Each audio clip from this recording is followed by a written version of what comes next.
A day in my life as a brand ambassador na palit-palit ng company. Charis! Magluluto nga pala ako dyan ng malunggay, mga ka-BA. Bali ay ang malunggay na yan ay kinuha lang namin dyan sa aming puno.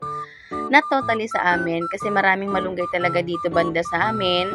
Paglabas mo pa lang ng pintuan, makikita mo na yung mga malunggay. Ayan, so pinakuha ko ang aking jusawa ng dahon ng malunggay.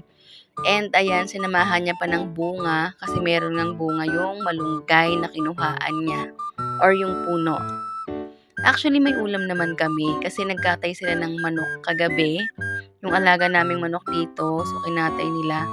Kaya lang sobrang lansa. So, bawal din guys sa akin yung malansa. And then, actually, hindi ako masyadong kumakain ng manok kasi meron talaga akong allergy. Ewan ko ba no, mula nung nagkaroon ako ng diabetes, sunod-sunod na yung pagkakaroon ko ng mga butlig-butlig, ayan, mabilis na akong mangati, ayan. Hindi naman ganito ako dati. So, ayan, so napagdesisyonan ko nga na magluto na lang ng may sabaw, which is yung malunggay. Ayan, so nilagyan ko siya ng sardinas, ayan. So, sobrang sarap ng ganyang mga ulam. Simple lang siya, pero masustansya siya, guys. Ayan.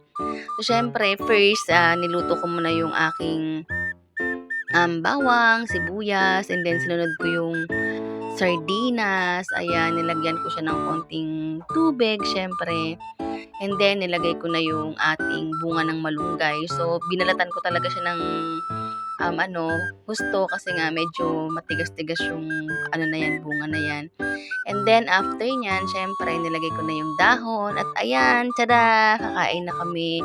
So, yun lang muna guys for today.